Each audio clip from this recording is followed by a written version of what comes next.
I'm Rugged Rick Owens, and you're listening to the Unofficial Maritime Wrestling. It's Rick Owens. I'm Bobby Moyen. And you're listening to the podcast. It's unofficial. It's a podcast. And listen.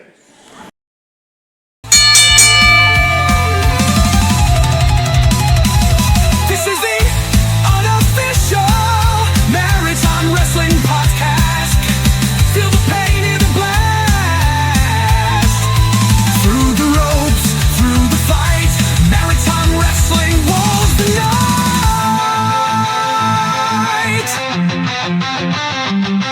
The past, the present, the future. Maritime Wrestling never dies.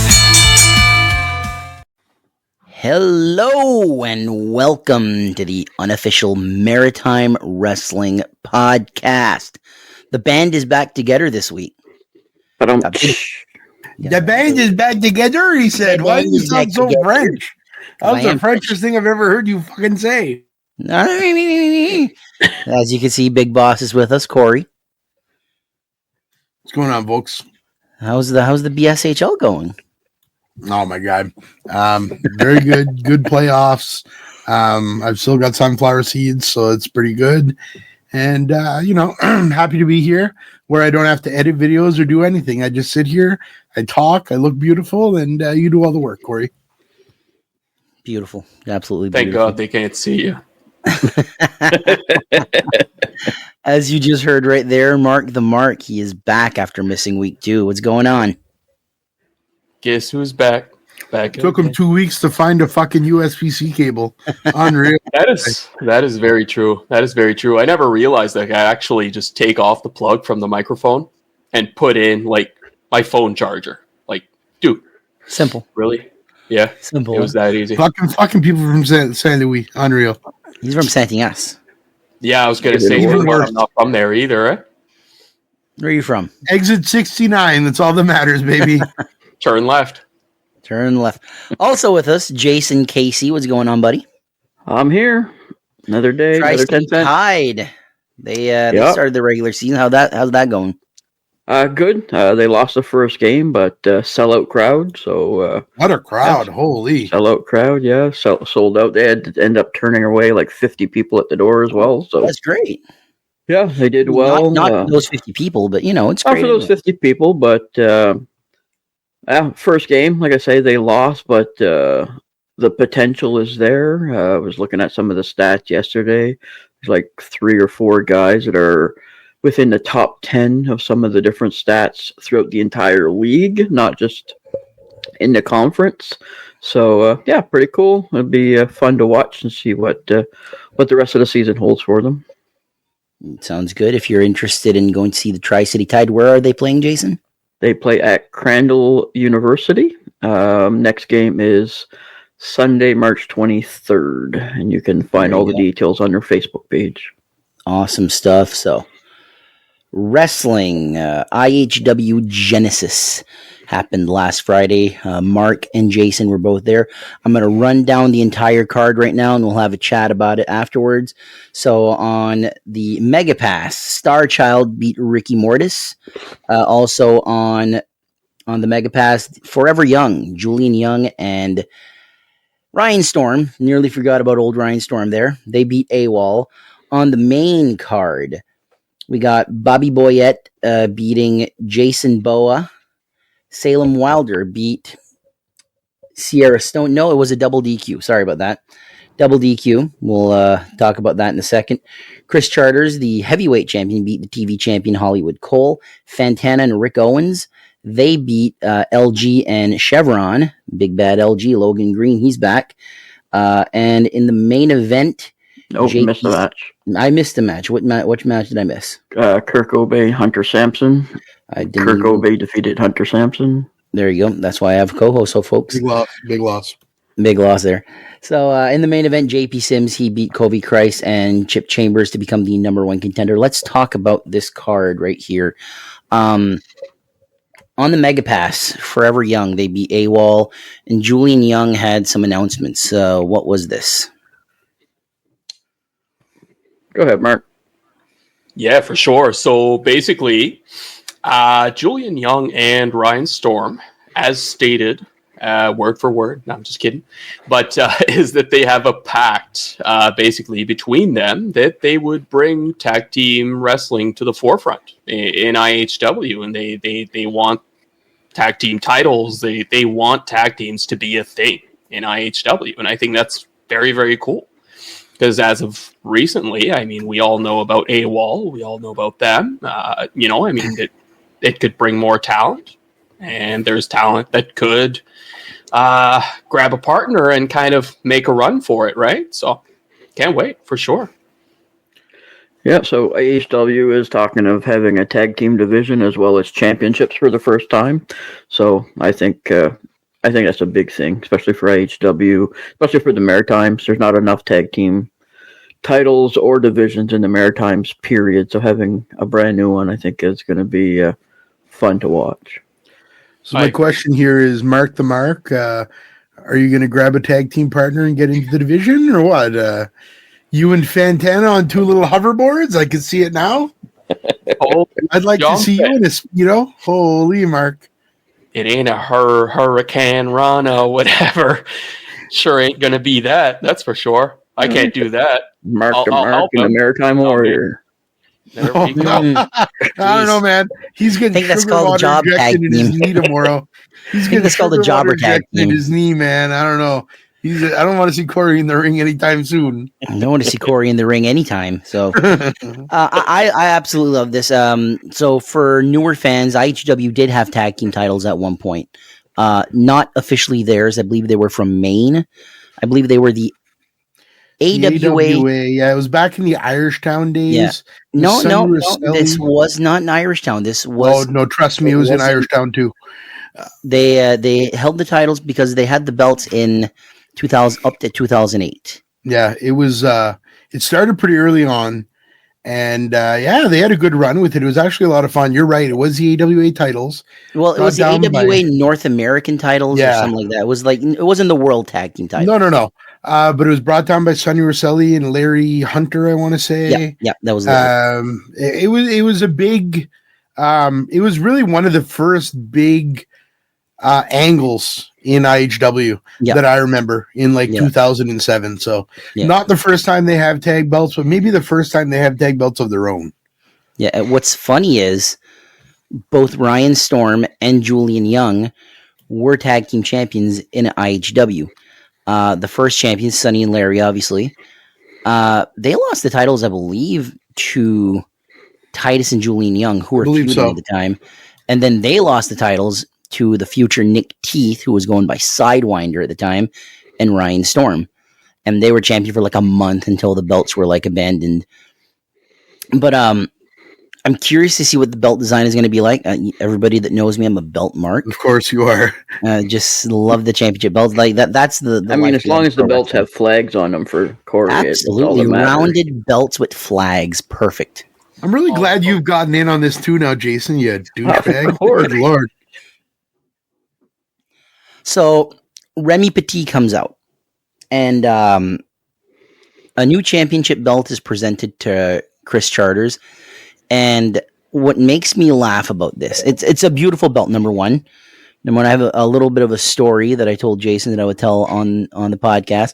But what makes me laugh is we're at the hockey game, and I look at Corey, and I'm like, there's a new belt in IHW. I think they have a new heavyweight title. He's like, cool. All I know is it's a black leather strap.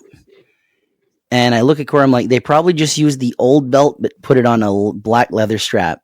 So we get to his place, and as I'm leaving, I look on Facebook, and I see that it's the same belt, black leather strap, but it's personalized. It's got the logo and all that. So I jump out of my car, and Corey's still in his car, and I think I scared the shit out of him because I opened the door. I'm like, it's the same belt, but it's black.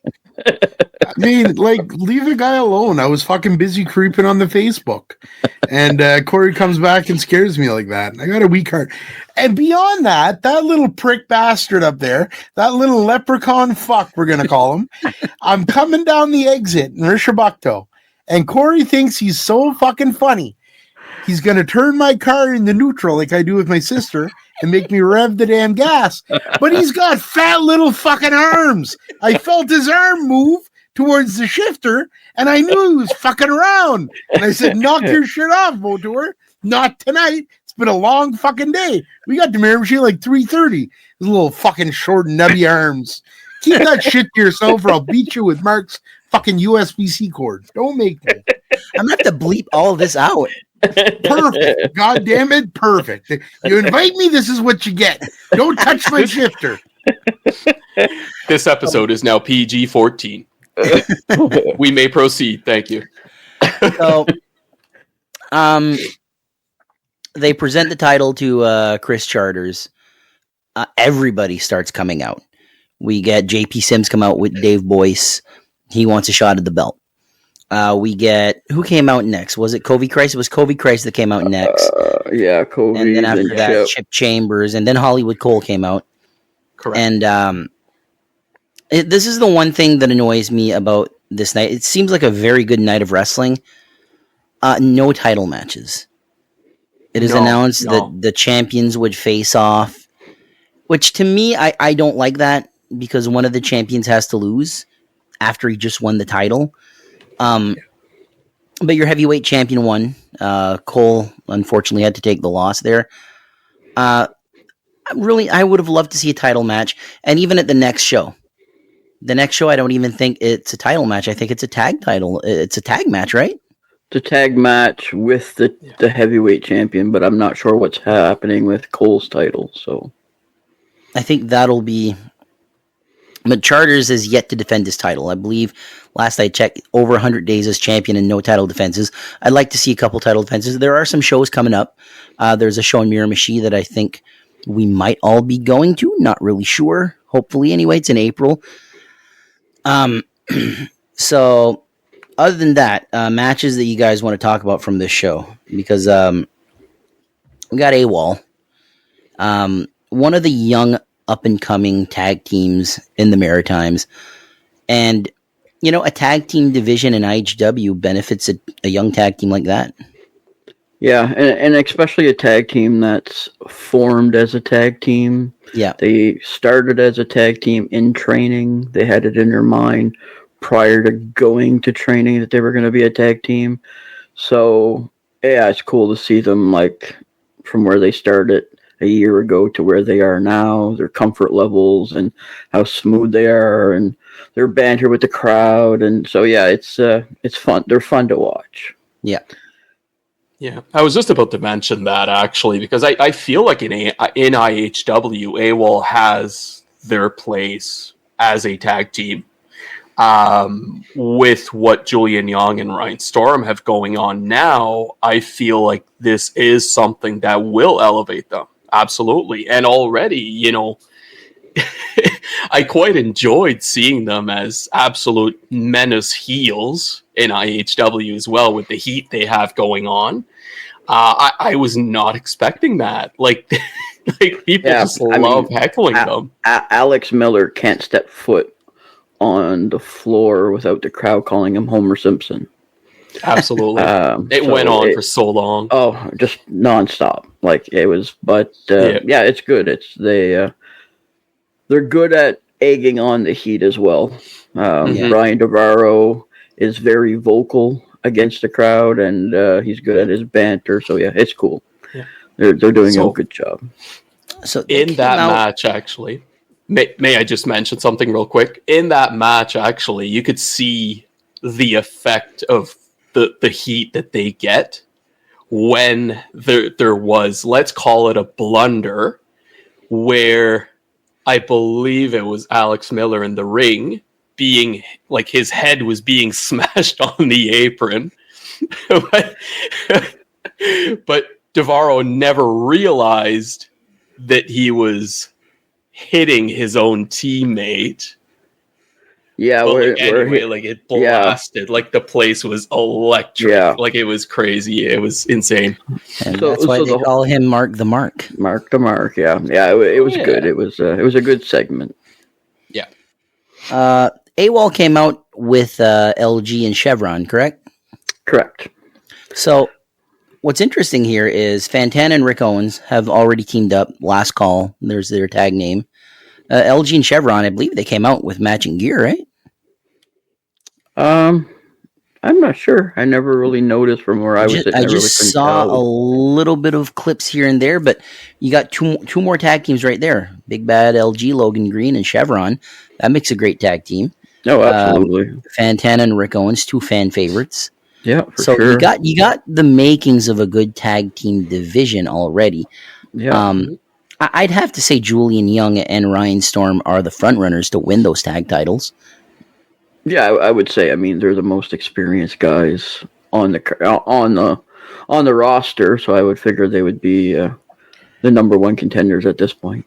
It's a good opportunity for him to elevate someone else, though, in my opinion. Like, you get those veterans, let them have the belts for a while, let them run with it, and then when they lose it, it'll mean something and hopefully elevate a younger tag team or a newer tag team. Absolutely. Agreed. The Salem Wilder Sierra Stone match went to a double DQ when Madison Miles attacked both ladies. So, which one of you two wants to talk about this one? Go ahead, Mark. Yeah, for sure. I mean, honestly, I wasn't expecting what I saw. Like, it's as you guys know, like, this was my first IHW show. I had never seen Salem Wilder wrestle at all. She's relatively new. Yeah, exactly.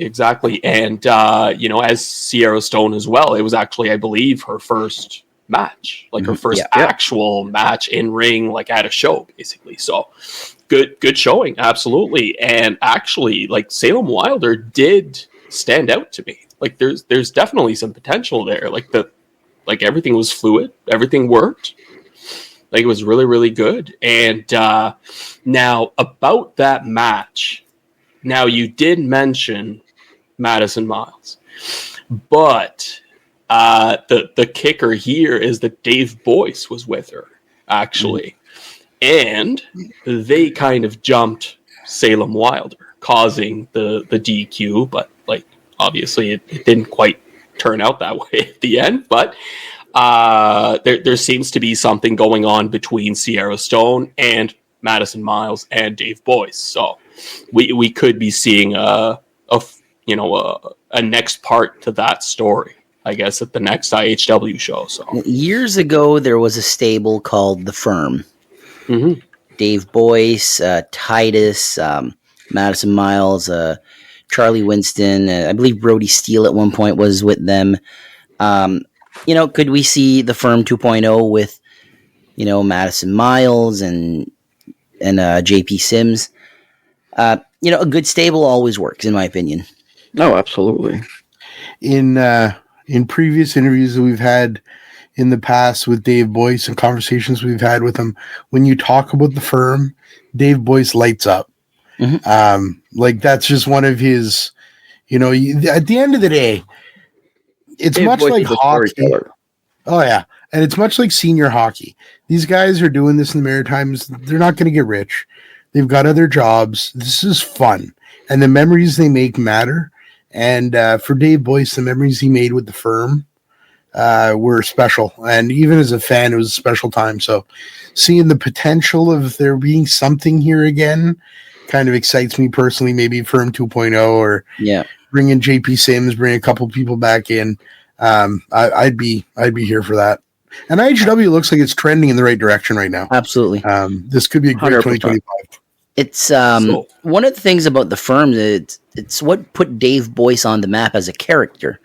Before that, he was the ring announcer and all that. He really blossomed out as a character with The Firm. That's cool. Yeah, he's definitely grown into it because he's unbelievable. He definitely plays the part, the heel part. He's good on the mic. He's good at antagonizing the crowd. So, there's a really good possibility that something's brewing. There's definitely a spark that's been had somewhere. So it's coming. So go for it. My bad. I just kind of wanted to add to this as well, kind of going back to the fact that Dave Boyce was there recruiting Sierra Stone. And now the story behind The Firm, etc. We'll keep this in mind that this show was the season premiere as well. Oh, yeah. Has anybody heard anything A few years ago, they were talking that they were going to be on Rogers, and I never saw any of that come to fruition. Didn't come to fruition. The other thing that I want to throw in is if the firm comes back, it only does good for Boyce's Timu account with those suits that he buys. He's probably getting some 20% off coupons for sure. Oh man, he's got to be part owner by now. Part owner of Timu. He's got to be. Well, he had, I think it was 3 segments at IHW, had 3 different suits. He had a great post on Instagram in his story. It was 3 segments, 3 suits. Yeah. All right, so the main event that night saw JP Sims beat Kobe Christ and Chip Chambers. He will be the number 1 contender. The next show in Riverview, I believe, will be on May the 2nd. The main event will not be for the title. The main event will be a tag team match. Chris Charters and Chip Chambers versus JP Sims and Kobe Christ. When do you think they're holding off this title match for? I think the number 1 is for Sunfest. They kind of mentioned on the 27th of June that there's something going on. June, yeah, I believe is. I wonder if they're going back to that rink. They had that show last year. That was the one where they brought in Smith. Harry Smith, is it? Oh, yeah. And they had it at the rink in Riverview, so a bigger crowd. And my kind of show, I love sitting in the stands at a Maritime Wrestling show. Yeah. No, man, there's nothing more fun. Oh. Yeah, so the notes that I have here said the number 1 contendership is for the heavyweight title at Sunfest on June 27th. So okay. Still a whiles away to wait to defend your title. That's like 6 months out from you winning the title. But there are shows in Miramichi coming up. Like title matches must be there. Do you think? Yeah, probably. Do you think that they bring in another big name? Probably, yeah. Because this has become their showcase show is September to Surrender, but this has become like another big show for IHW. Yeah, festival, pretty good crowd last year from what I remember too. They had a good crowd, so yeah. I don't know, it's cool, man. We'll probably be there. I'm planning to be there. Yeah, and it's going to be cool to see how Remy brings his stamp to the situation. Yeah, I think that if September to Surrender is your WrestleMania, this Sunfest show could be like your SummerSlam. Yeah. So, anything else on IHW before we move on? Nope. I'm good. Mark? Yeah, so I kind of wanted to add as well. Like, I know that, you guys are using me as the rookie. I had never, ever seen Big Bad LG in a show before.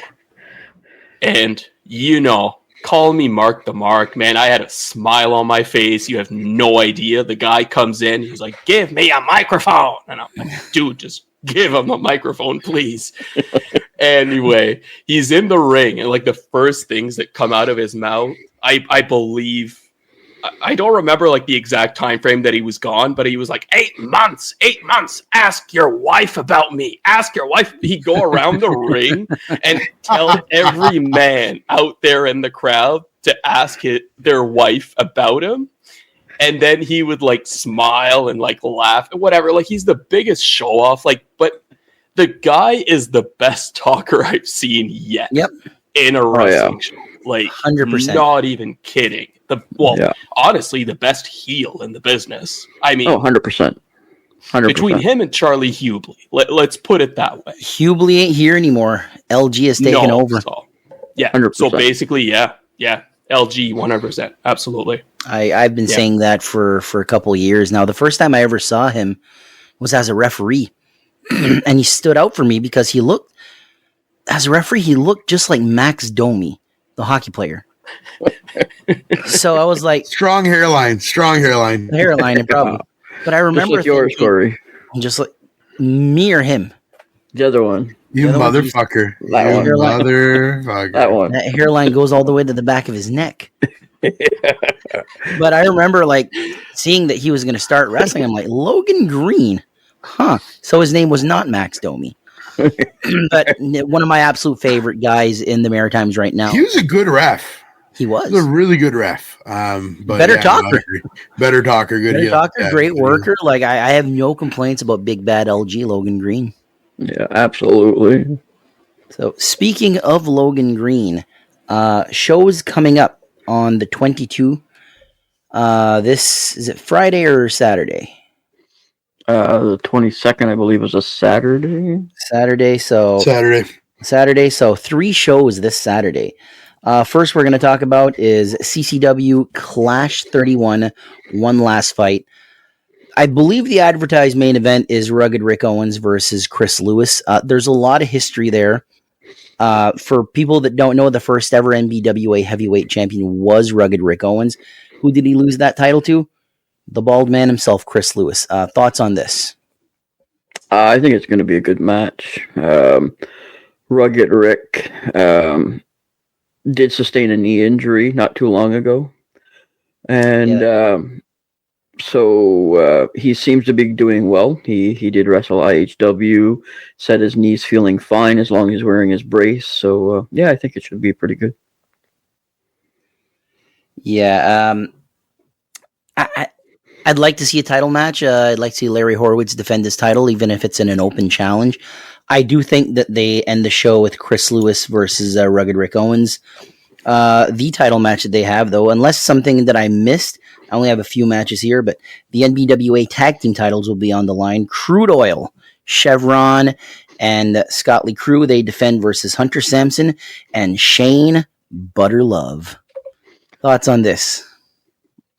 Not even sure who he is, to tell you the truth. So it's one of their newer characters, I guess. So I haven't seen him wrestle or seen anything yet. So not really sure. So the only other match I have for CCW written down, I might have missed something. If I did, I apologize. We will be doing full reviews next week. Zoe Sager will take on Salem Wilder for number 1 contender of the NBWA women's title. Hasn't been around a lot lately. Bia Moss is the champion. I believe she's busy everywhere else, so hopefully she will be back soon. You think Salem Wilder takes this? Not sure. I'm hoping. I mean, Zoe actually just finished wrestling this past weekend for Scott D'Amore's promotion, Maple Leaf Wrestling, this past weekend. Yeah. But yeah, so we'll see. I don't know if they're going to want to keep the belt out in Canada or if they want to bring it back home to Salem. We'll have to wait and see, I guess. You think she's the front runner for it, though? Possibly. I mean, she's putting the work in, so I guess we'll have to see if she measured up for it or not. Yeah. So that's CCW. Another show on this weekend, UCW Madness and Mayhem. Dawson James will be taking on Chip Chambers, Lincoln Steen versus Max Power, JP Sims versus Big T. Who else? The UCW heavyweight title will be on the line. Hollywood Cole versus Jonathan Cross. Thoughts on these matches? UCW, it's always a good time. I think I haven't seen a Big T match in a few months. He's a guy that I always enjoy checking out. It sounds like a good card. Hollywood Cole, man. What a year. Guy's just really breaking out. Just now coming back from the States this weekend, WWE ID. Like, you can't say enough. He deserves it. He works his ass off, and it's paying off. UCW's not quite where it used to be, but UCW is still a premier promotion in the Maritimes, in my opinion. Yeah, it's definitely a staple in the Maritime for sure. Hollywood Cole and Jonathan Cross, is this the present meeting the future? Maybe. I think Cross is... Better question. Is Jonathan Cross a future UCW heavyweight champion? 100%. Is it now? I'm not sure. I think it's the future meeting the future. Really? I think neither of these guys have peaked. I think Cole's only getting better. I think wait 2 or 3 years. We're lucky if he's still in the Maritimes. But I think if he is, he will be getting better every year. So I think it's the future versus the future. Cross doesn't have a ton of years under his belt. I think he's getting a lot better. And he's a lot of fun to watch. And he has a distinct look. Cross just has this way. So it's going to be a great match. I agree. Absolutely. So UCW Madness and Mayhem. Next show that we have is RSPW, Real Savage Pro Wrestling. Long Live the King. Demonic will take on Chaos. Hayden Bright will be taking on Rudy Lockhart. Chantel will be defending her RSPW Women's Championship versus Ronnie Payne. Wesley Pipes will be taking on Stephen McFly for the RSPW World Heavyweight title. Giant Orion versus Giant Elric. And also a 20-man Rumble for the Real Savage King's Crown. Thoughts on this card? You also missed another match. Gabriel Savage is taking on George Chevalier as well. I missed that one, yeah. But yeah, looks like it's going to be a great night. A lot of matches. So I think it's going to be very cool. I mean, the main event, Giant versus Giant. I think that is going to be very cool to see. Both guys are like 6'8". One guy's like 20 pounds heavier than the other guy. So you got size versus experience. I think Elric is about 20, 25 pounds heavier than Orion. I was looking at their stats earlier. Elric has 60 matches under his belt. Orion is at 199. So, yeah, I think it's going to be size versus experience. A little bit of size, I guess. I mean, they're the same height, but we'll see. Yeah. It should. Hopefully, Real Savage has reinforced their ring, is all I have to say. Thoughts on the design of these belts, because some love them, some don't like them so much. I find them very nice. It's like the WWE belt, the current WWE belts, but with their own like plates. And it's the Real Savage logo and all that for the women's title and the men's heavyweight title. Their secondary title is the All Territory Elite title, which I believe Dominic Warrior still has. I believe. I'm enjoying what they're doing. What's that? He is on the poster, so that is confirmed, yes, with the belt. Yeah. So I enjoy their belt designs and their belt choices. We got to make it out to a Real Savage show. Yeah, absolutely. Anytime. Yeah. So I agree completely. I think it's one of my favorite towns, that region, especially me because of the podcast. But I think we got to get there for a Trackety Eagles baseball game, Corey, and we've got to get there for a Real Savage show this summer. Those are my two goals. Hopefully, no more press conferences, no new teams out that way. We've got teams out there, no more press conferences at golf. Yeah. So I agree. Real Savage is one of my top promotions that I want to get to this summer that I haven't been to yet. So, yeah. So, Jason, in other news, lead us off with that. In other news, what else do we have here?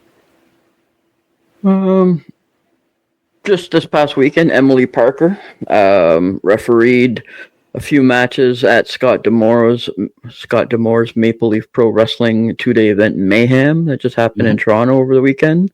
Love seeing this for her. It's fantastic seeing her on the screen. She was on Fight TV and Thriller TV, reffing some big matches, some big names. It's she deserves it. She's the best referee in the Maritimes, probably in Canada, and yeah, she definitely deserves to be there. So I just kind of wanted to add on there, like the names that were there that you mentioned. I believe there were, how many matches were there? Was it 2 or 3? I think she ref 3 from what I saw in the clip, but yeah, because it was Giselle Shaw against Serena Deeb. Yeah, and then we had the men's. Was that Mustafa Ali? I'm not sure. It's possible. I just seen the clip, or like. Yeah, I just seen the clip quick. I didn't watch the matches yet, but I will once I confirm everything. I'll definitely let you guys know. But yeah. I'm sure whoever's listening to this podcast will definitely let us know in the comments. Yeah. So in other news, so we did have 4 guys here in the Maritimes that did, as Corey mentioned earlier, go to the WWE EID Training Center in New Hampshire this past weekend.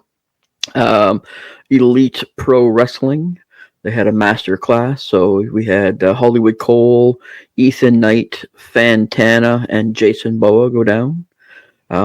There's posts and stuff all over Facebook. Learned a lot.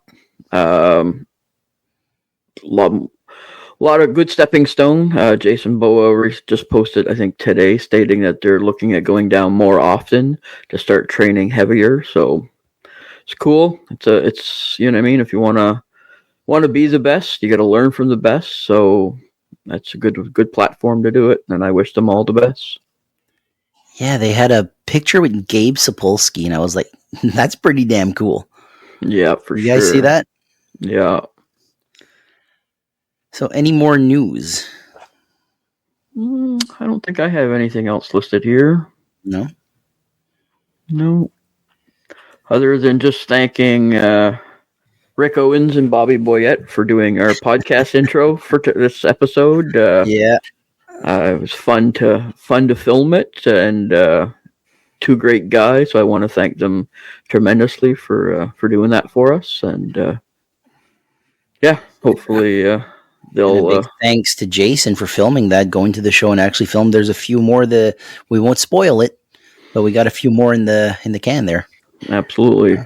All that I have is when I was looking at that Maple Leaf, those shows, the connections to the Maritimes is ridiculous. I mean, they had Psycho Mike, Sheldon Jean, Serena Deeb's been here, Bea Moss has been here. Yeah, a lot of these names. Yeah. It says a lot about the maritime scene that, you know, Maple Leaf is definitely got the potential to be a top promotion in North America. Absolutely. Yeah. With the way that it's being booked, this is only their second and third shows, I think. Second, yeah. Yeah, give them a year or two, and you're going to be talking about Maple Leaf the same way you talk about TNA. So, yeah. See all these maritime guys, or guys that have been through the Maritimes, and girls. Pretty cool to see. Good for them. I think Scott has such a strong backing from talent, from TNA, from everywhere. And like, even if somebody from the Maritimes was to get to that promotion, his promotion, he has so many connections within the business that I could see them, like, if they can reach that point, that would be amazing as an opportunity for them. And it's like we were saying, especially for Emily Parker, right? Yeah, and I think that's what going to the WWE ID for Cole and Bo and them is providing that in. You know what I mean? The connections.